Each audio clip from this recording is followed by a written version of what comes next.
welcome back to another Found Channel. I'm Jacob and welcome to a brand new reading and writing vlog. Never seen these before. Essentially, I combined my reading and writing vlogs, so I think it made the most sense, and I just have chat times linked down below, so if you just want a reading vlog, you can just jump to the reading vlog experience.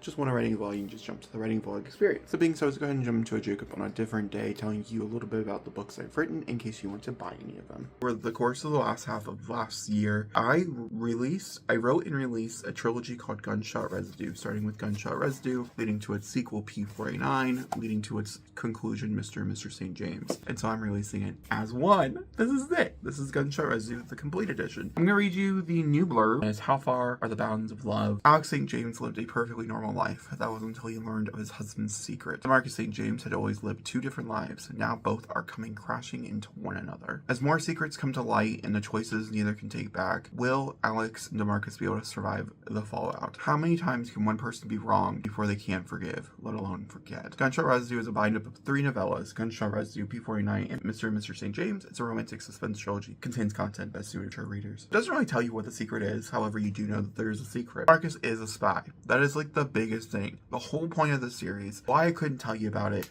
is I do have comm titles. They're just fucking movies. And I couldn't tell you anything about it. And that is the most egregious one. I think it's so obvious. I try to make it so obvious. I try to make the cover make it so obvious. And that is Mr. and Mrs. Smith. My favorite movie. One of my favorite movies of all time. I adore that film with so much love. That's definitely what this entire inspiration was. I was like, how can I do Mr. and Mrs. Smith and make it gay? We're gonna start with reading. This first clip is normally like a TBR. I am reading something, and that is Moss in Space. This is a story, a cozy sci-fi story about a woman who needs a spaceship and ends up buying an alien spaceship off somebody who the Moss is a living oriented creature, and they end up having to land in this port where his previous owner that hates is now currently residing with his current partner. And that is essentially the plot of the book, or that's what the first 30% of the book is about. And I'm really enjoying it really far. I really like the banter. I really like the writing quite a bit. I like Moss as a character. I like our main character as well. Overall, having a great time. It's very cozy, it's very light, and there's a few intense things going on, but like in a cozy way, so it's not really that much. So I'm having a good time. So we're gonna try to finish that today while I'm at work. We've not worked on bullet journal stuff at all this month, really, in the month of July, and so I need to get July all up to date, and then also we gotta start working on August. So I have plenty of stuff to work on while at work. For writing wise, cause that's all I'm reading. I might pick up a graphic novel or something, but we'll talk about tomorrow if I end up doing so. We are currently working on Project CFR, which is a cozy fantasy romance, is what it's called. It's the book I'm writing with you. I'll link you to a playlist where you can check out those videos in case you're interested. And I'm still currently writing, I think, chapter 6, which is, it's very fun. I'm really enjoying it. I like the last thing I wrote in it. I was just trying to find the writing software I wanted to write with, and I think I found one that I really enjoy. So we're gonna be practicing on that. And currently right now, I think my goal is just to write about 30 minutes a day for the rest of August up until the final week of August. Final week of August, we'll switch over into just going directly into my sister's fantasy project book number 2, as that's due by just Christmas, and any time to be able to write it, hopefully to get it done by Christmas. That is the current plan. Being said, I will update you when I have more things to talk about. You'll see. Oh, you can't see them. That's hilarious. They're blurry. That's them right there. I was like, do they know they're on camera? Sorry, the light's kind of flickering.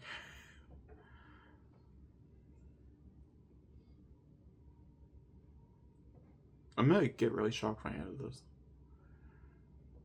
Does it look like they're holding, like, originally she looked like she was just like cleaning her, and Adrian was biting the fuck out of Akasha. Context, the beef that's going on my screen. Alright, hello. Today is Monday, August 3rd. I figured you guys deserve an update. Let's start with Moss in Space. We're going to start with the reading first, and we'll jump into writing. I don't have a lot to talk about writing, but so Moss in Space is by Rebecca Thorne. Rebecca Thorne was an author I was going to try for when I was reading LGBT romances for a week. She had a different series. It's like a mystery series with teacups or something that sounded intriguing to me, to be fair, but I didn't get around to it. Now I will definitely be reading it. This is a 5-star book. This just came out. I got an e-arc of it like 2 or 3 months ago, and I just been sitting on it, which does suck because I loved it so much. This is exactly the type of cozy sci-fi that I want. I want both this and what Rebecca Chambers is doing. These are the 2 things I want from sci-fi because, oh my god, it's perfect. This has some stakes to it. This has some other stuff to it.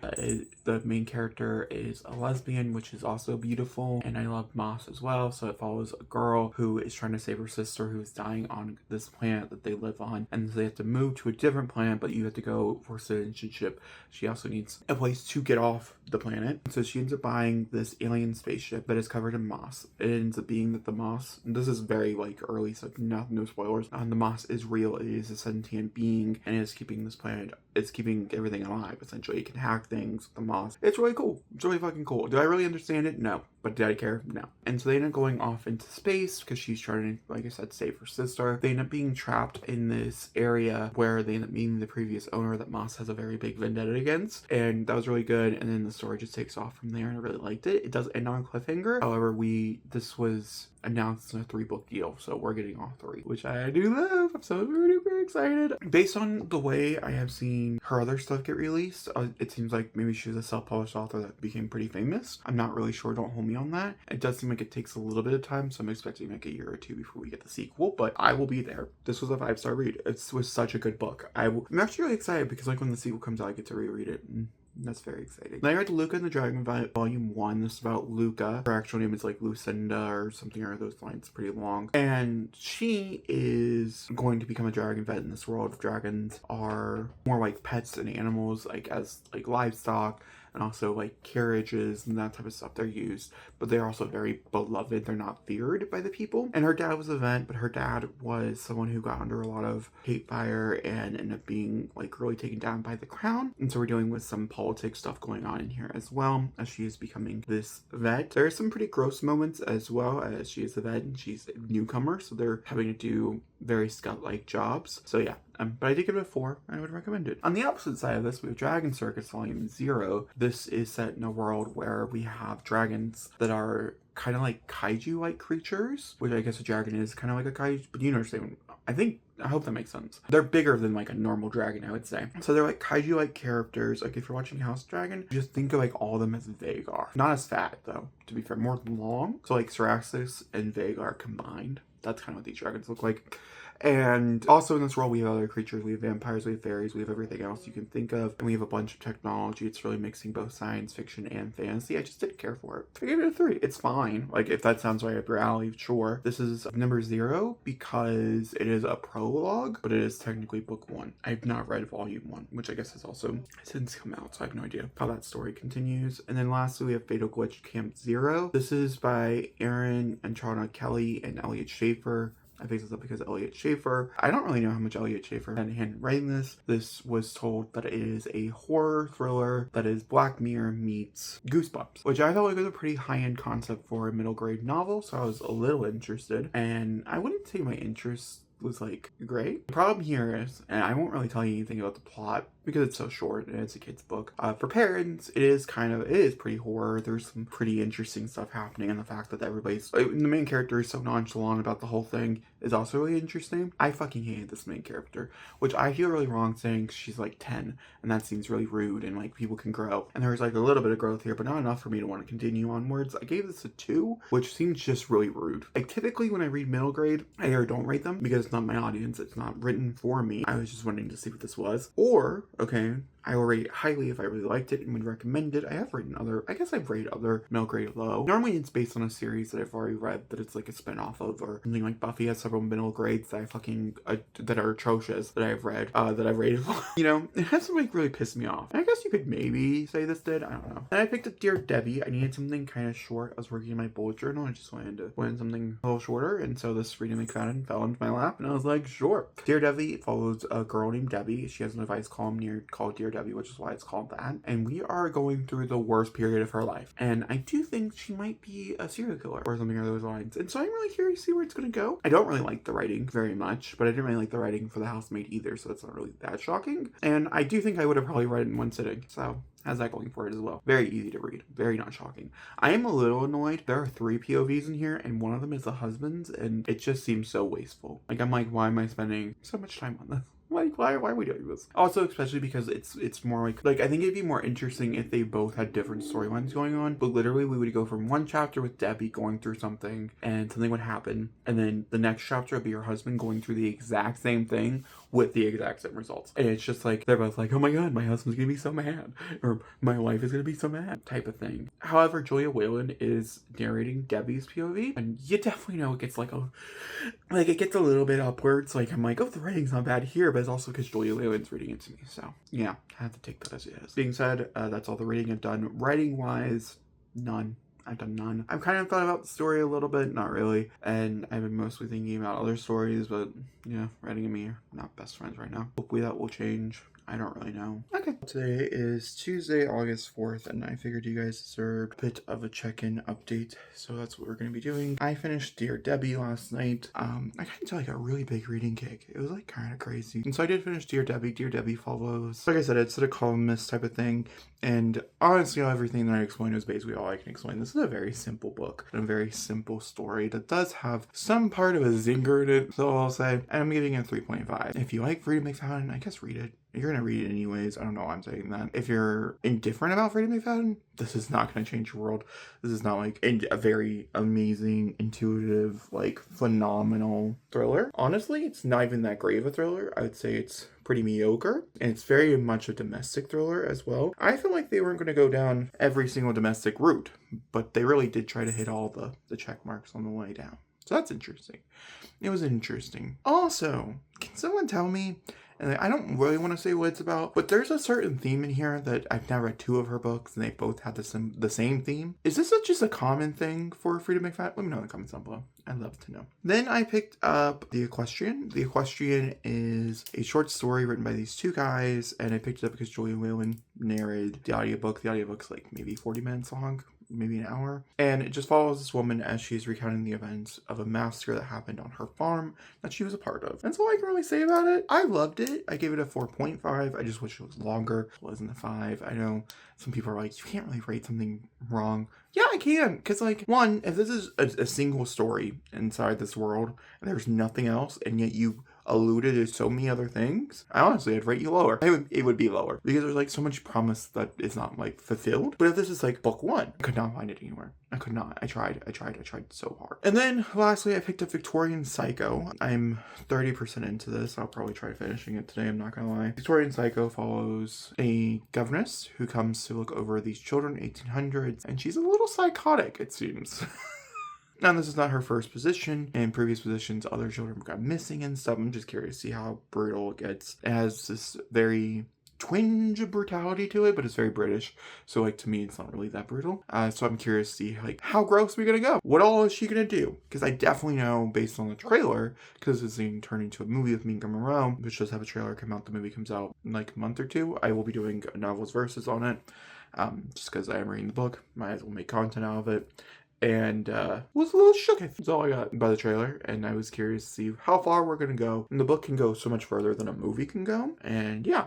Also, there's another one called Cruelty Free, which someone just talked about. And this is the reason why I picked this one up in particular, because the trailer intrigued me. I like female rage. I like female serial killer, female revenge-y stories. Things. Like, I enjoy those. However, I do need a little bit more substance than just, like, body after body for no reason. And so that I'm hoping this scratches that itch. And maybe I'll read Cruelty 3 as well, if it's similar. As the person who recommended that, or the person who was not recommending it was like, well, I guess if you like this type of thing, so we'll see.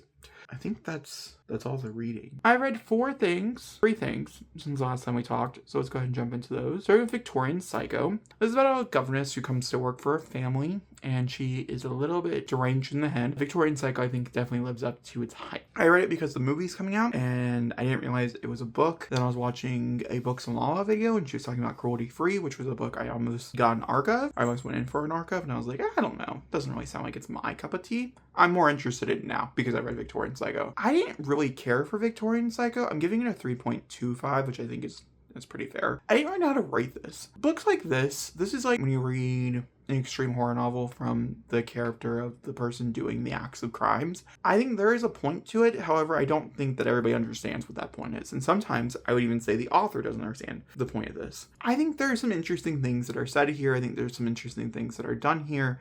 This is really violent, and it deals with a lot of really upsetting things. And it doesn't shy away from them. It's not even like a question of them or anything like that. This particular one, Victorian Psycho in particular, deals with a lot of depths towards one particular group that I don't think is really talked about and or done a lot in media. And if it is done in media, the times I have seen it is normally in extreme horror where they're trying to be shocking for shock value. I don't necessarily think that was the point and or plan for Virginia Feliito to have this be shocking. I think there is a point to it. I just couldn't figure it out. So I'm not going to do a novels versus because I don't have a lot of critique or anything to talk about. I will watch the movie when it comes out as I'm curious, and I do like Mika Monroe quite a bit. And then I did finish Hack Slash. This is an Obvious Volume 1, which means it was like 500 pages long. I don't even know how many this combines. It's a lot. It's a lot of them that it combines. Yeah, this follows Cassie and Vlad as they're hunting down different slashers. I'm reading this for a video that should be coming out either later this month. I might push it to like October just because it's so heavy in horror, and I might want to wait until we get more into like the fall vibes before I post it. But I'm filming a video for it, and this is one of the books that's a part of it. And I liked it. I'm giving it a 3. But I talk a little bit more about it there. Let me know if you want to know more in the comments, and I can talk a bit more about it in the comments. Because I didn't supposedly talk about it in that video as much as I would have want to, I guess. Then The Disaster Gate Detective Agency was the last book I read. I read this yesterday by Lev A.C. Roslin. I did not like this. This was a 2.5. Originally gave it a 3, and then as a retrospect thinking, this is a book that follows, it's like 4 or 5 different characters. They all get their own different POVs. More POVs are introduced later on in the book. The one complaint and the one thing that I see a lot of people complaining about online at least, because I was a little nervous that I was like the oddball out here not liking this. This is very gay and it's very messy. If you're looking for a very gay, very messy, and the characters are very messy and they're doing very messy things, we're going to talk about the plot a little bit here in a second, and you'll understand how kind of messy some of these people are. Yeah, I think so. It's also has a representation for everybody. There's non-binary characters in here, there's trans characters in here, there's lesbians, there's gays, you name it, there's bisexuals. Everybody does kind of like have their own thing going on, which is very fun. We're dealing with drag artists and stuff like, I mean, there's stuff going on. So I think, and I'm sure you can pull something out of that. You know what I mean? And I wanted to support it. I wanted to love it because, like, it's gay.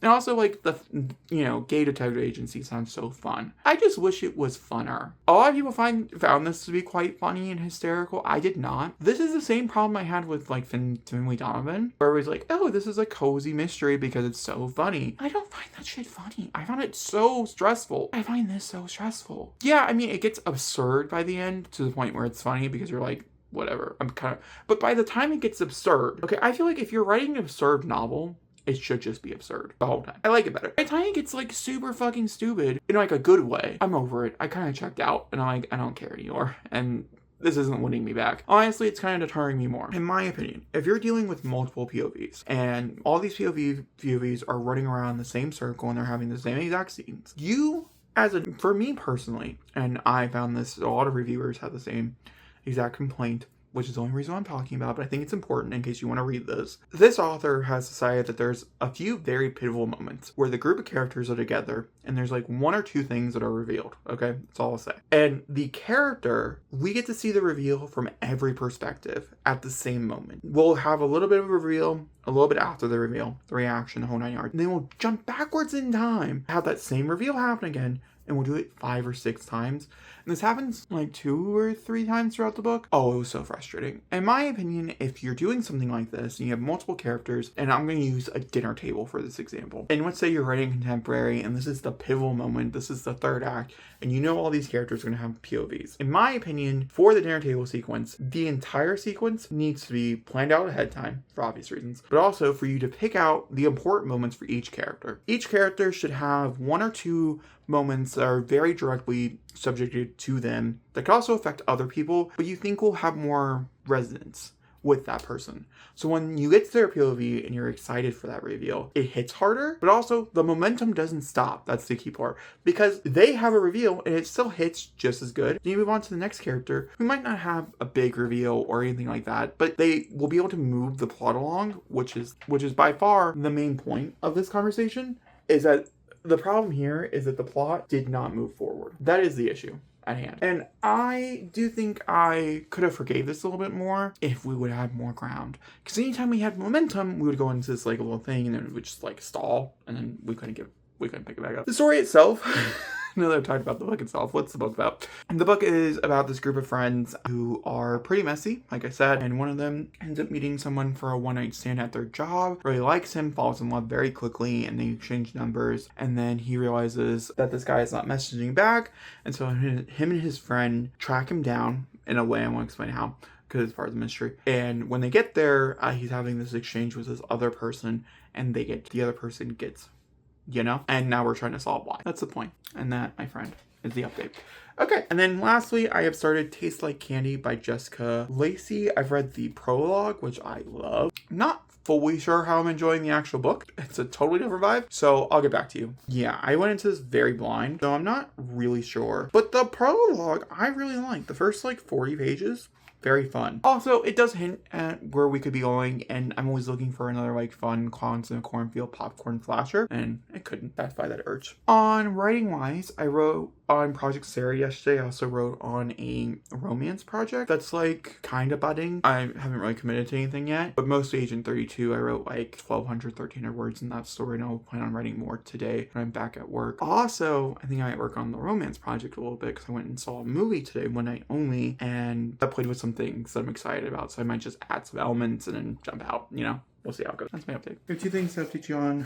First things first, I did finish Taste Like Candy by Jessica Lacey. I finished this last night. I'm giving it a 3.25. Up until maybe the last 50 pages or so, it was a 3.75 on the verge of a 4. And then it was very much not a 3.75 on the verge of a 4. That's all I got for you. I do talk spoilers in the video that I'm reading it for though, so if you want more information, if this is something that interests you and you think it sounds like a good time, I got you. I just don't got you at this moment. And then I have started Immortal Longings. I didn't realize that the newest one had came out already, and so I have it, the final book in this trilogy, and I've only read the first one, and so we're gonna read Immortal Longings, Fireless Things, and Eyes of Gods, I think is what it's called. Pretty much close to back, and I'm gonna be doing a whole video on these as well.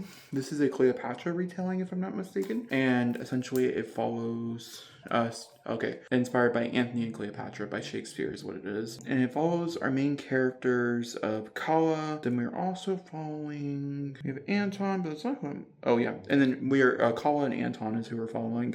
And essentially in this world, you can jump between bodies, and both of them have connections to the crown. She is a cousin who murdered a bunch of people in the crown and went disappearing. She's a princess, but she's also a cousin. And then Anton, he was a part of royal blood, is essentially what it is. And then we also have August running around in this story as well. And they're put into a game that this world puts on where one victor basically gets a bunch of money and so forth. However, this time around, the victor also gets to meet the king, who's been hiding because she murdered a bunch of people. You get my point here? And so now we are in it. I'm 20% in. I'm on chapter 5 or something. I don't know how far that is. 60 pages or so. And that's where we're at on reading. Writing wise, I did work on Agent 32. I've committed to that project. I think it's just really coming out on me. I'm really enjoying Maddie's voice. So that's what we're working on. I don't have anything to really update you on that. And so personally at the moment, I was trying to figure out structure stuff. I was working in some other stuff, and then I was okay, we also got to figure out structure. And so I was doing some structural things. And then I landed on that I actually like the original structure. So I'm going to keep it the same instead of trying to change things. I was just a little nervous about pacing, and so that it might change again, in editing. But on first initial, the thing I always go back to, when people are oh, how do you change, how do you figure out your chapter count or something? And I used to have a very strict schedule. And I do find people who want to outline very particular, you do kind of need it very strict. And I used to buy by numbers of 3s as well. And a lot of authors sometimes do this, 30 chapters, 10 chapters per part. It's a great way to divide your book. It's a great way to start writing as well. And I did this so often that my brain just manually did it. But nowadays, and I use my Little Sisters fantasy book a lot, because the first draft of that was 20 chapters long, but they were really long, and it bogged it down so much. However, she asked really long chapters. I just didn't like it. I didn't like the pacing of it. And then I changed it. I think it was like draft 3 or 4. I changed it and there was like now 60 chapters in the book instead of 20. And that's like the original, like that's how it ended up. I do wonder how draft 2 will go, if it'll be the same process or not, I don't know. And she told me, oh, like the short chapters were so quick, I loved it. Like the pacing was much better. So anyway, that's how I make my decisions nowadays. Sometimes it's also character by character. I do typically walk into a project with a pretty strict, this is how many chapters it's going to be, and I outline those accordingly. However, I have found that typically changes as I write. But anyway, that's my little tidbit on structure. I could go on for literal hours about it. So we're not going to do that. I want a short clip for Jacob. Let's go ahead and hop off here. I'll talk to you guys tomorrow. First update the reading vlog because it's been a minute. And actually I think this vlog is coming to an end relatively soon. Today's Thursday, August 13th.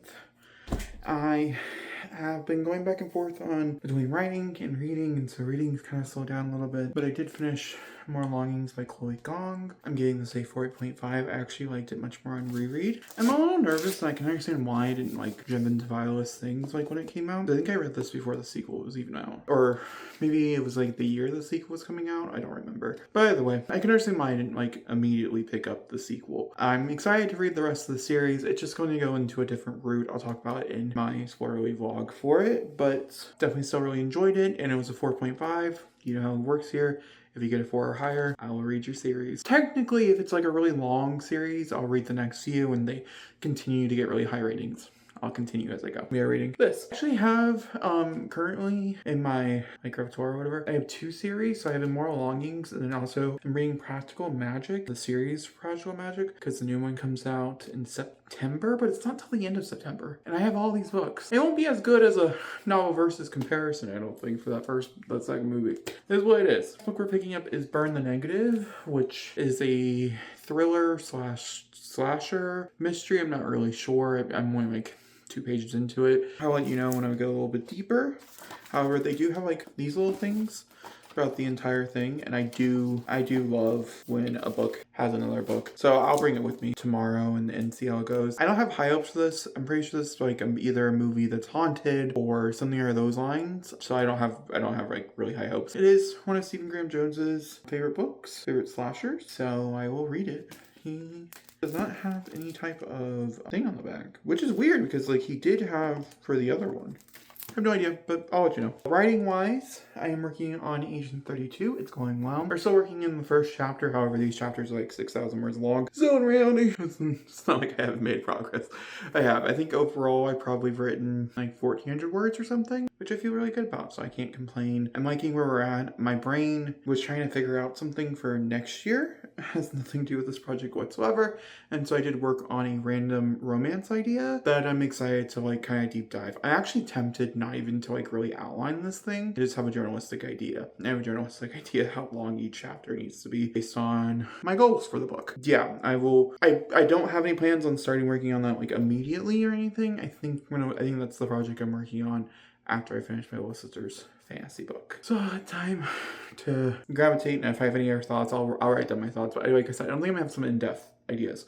Also, not that I've talked about it anywhere, and I'll talk about probably in a book writing update in, was it October or something? Or September? No, it's not September. We just did updates. So I think October. By the way, I'll talk about it there. But Dabble got an update. You guys don't know what Dabble is? Dabble is an app slash a website that you can use if you're like for instance, I use Samsung because I have Samsung, like everything. This is a Samsung tablet. And so like Scrivener isn't on here, but if you're a writer and everybody's like, oh my God, you gotta use Scrivener, I recommend Dabble if you have never heard it before. It is a subscription-based thing. I think it's like $21 a month. You can buy it out. It's really expensive to buy out. It's like $700. I don't think it's worth that. I think that's because they're hoping that you're gonna pay out the $50 a month for the author one. However, they do have a free trial. It's like 17 days. And if you don't have the money to buy out or to do something like this, Scrivener also costs money if you did not know. It's just a one-time fee of like, it's like $40, so it's much cheaper. And there is a 30-day, if you have never used Scrivener and you have Apple or Windows, if you use a Windows computer, I highly recommend Scrivener. I would recommend Scrivener over everything I'm talking about, but it does have a 30-day trial in case you're interested. But if you don't have access to this, Dabble is the closest I've ever gotten to having like a Scrivener. It's not exactly, it's also a lot dumber than a Scrivener. That's not offensive. Scrivener's really complicated if you like want to get into the nitty-gritties of everything it can do. It's like the perfect version of what I would like for my version of a Scrivener. So I'm in love with it. I really like it. I liked everything about it. And like I said, it does even come on your tablet. It's really easy to install and stuff. But this is the app. This is the app and stuff. And if you can see, I think it opens. You can't see. But I'll showcase it on a different thing. Okay. Anyway, that's my update for you. I will talk to you when I get free. I did read Burn the Negative today. I read the entire thing. I'm giving it a 2.5. At one point it was a 2.25. 1 point it was a 1.75. At 1 point it was a 4. So take your pick. I think a 2.5 is pretty much how I feel about it. This follows a woman named Laura. She was a part of a movie, a horror film, when she was a child, or younger. I think she was probably like 14, 13. She's one of the main characters in the movie, and she could see deaths before they happened, and everybody on that movie set died in the same way, in the same order that the actual thing happened. She is coming back to Hollywood for the first time for a article that she is writing, unbeknownst to her, of the whole entire situation she's about to walk into. And when she is too late into it, she realizes that it's for somebody who's doing a revival type of situation on it, and her boss is now requiring her to do so, as he is under suspicion that she is that person, because she's going by a different name, whole 9 yards. This is a part of her life she does not talk about, as she is like one of the only like 2 or 3 survivors out of the entire crew and people who made the movie that are still alive to this day. It goes on from there. There's another, obviously people start dying on this new set, and she gets brought into it, and I rated it 2.5. I'll talk a little bit more about it in the other video I'm doing that don't always contain spoilers, but I don't like it enough that I might talk spoilers. Writing wise, to be honest with you, I haven't really been doing a lot of writing. I did work at 16 today. I had intentions on working on Agent 32 quite a bit. I just never got around to it. Essentially, I'm making Dabble into a place where a lot of my writing exists. I still have it in multiple other places. Never put all your eggs in one basket. It never works, and you always end up failing. Even if you have 1,000 backups in that one basket, it never goes well. So I still have it on Google Drive. I still have it in a few other places, and I will continue to circulate it. However, a cool feature that Dabble is doing, it'll tell you like how many words you've written over the course of all your projects. So currently I have 8 projects in here. However, that's 8 individual projects. I can't show you this number.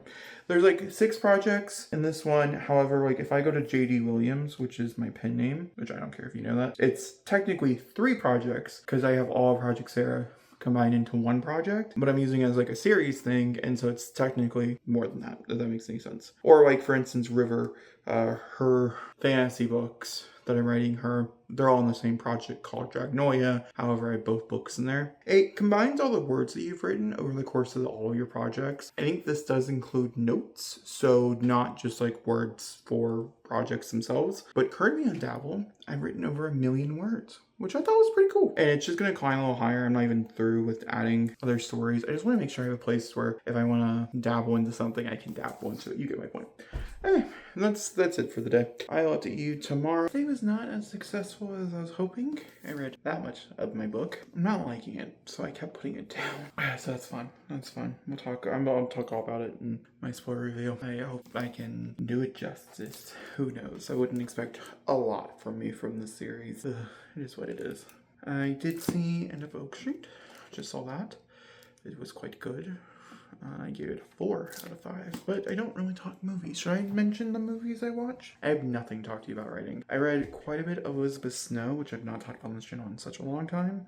I'll link you over to this video. All my projects I've written. She's over there. I read a little bit of her, and I've dabbled a little bit in the rolling as well. I don't think we're ever going to do anything with that. That's okay. Elizabeth Snow. Eventually we'll see the light of day. One day. You'll have my word. I love her too much. I'll update you, I guess. Tomorrow evening will be the final check-in for you. This vlog ended like a week and a half ago, and I just have yet to be able to sit down. My life has been very chaotic, very busy. I haven't been able to sit down, and the few little bit of moments that I have, other things were going on that were more important, XYZ. So let's go ahead and cover the rest of the books I did read in this week portion. It wasn't a lot, but I'll run through them really quick. I read 2 e-arcs. So I had In Your Skin by Ada Bioker. I'm assuming this is going to come out more towards the fall season. This is about a woman who can manipulate her skin, I guess. This is a very adult, very graphic, very violent, very sex heavy story. It's nudity, and I really liked the ending. I gave it a 3.25 because of the last issue alone. I didn't really like everything else leading up to it, but I really enjoyed that last issue. So I did give it a 3.25, but I do think this could work for a lot of people if this is something you're looking for. And then I also read Cell at Work, Cats, Volume 1. So they have another series called Cell at Work, which is for humans. And this is all about your red and white and cells in your body working and what that looks like. And this is for cats. It's supposed to be for younger audiences. I'm assuming anywhere between like 8 and 12-year-olds is my best guess, is the age range that they're reading and they're aiming for. And it's supposed to be about them learning about different things in the human body, and in this case being about cats, how cats work. If you have a pet, and explaining why their nails need to be clipped if they're domesticated, and hairballs, XYZ. I thought it was really cute, really fun. I enjoyed myself. I'm giving it a 4. Then I picked up Can You Survive the Zombie Apocalypse by Max Briller. This is simply for a video idea that I have where I want to start a series. I have yet to figure out. I think I'm going to make it a podcast. I think could be the way to go, because giving longer episodes, and we're going to be sitting here, we're going to be reading the book really together, and we're going to do choose your own adventures type of thing. And so I wanted to see if this was even possible, and so I played out a scenario through the book. I went down a pathway, won't go down that pathway again, and I landed on a 3.5. I don't really like the language very much in here. This is very of its time of 2011, very misogynistic, kind of sexist, a little homophobic, you know, I mean, like, it's still hitting that vibe, but I do think it is, they were doing a lot of things I was like, oh, zombie apocalypse, yeah, he's very annoying, the main character, the you person in it. But there's a few other ones I want to pull from as well, so we might try one of those out together for the first part. I have no idea when this could happen. I have no time right now to do anything like this. This would be very extensive, so we will wait and see. And then, lastly, I had read, I think, the first half of Eyeless Things by Chloe Gong. Yep, that's where I was at for you guys. Writing wise, I really don't know. I was assuming I was working on Agent 32. I don't know though. Being said, if you guys enjoyed this video, I'll talk to you all next time. Thanks for watching, and goodbye. I hope you guys had a great week, weekend, whatever. And yeah, I'll talk to you next time. Thanks for watching.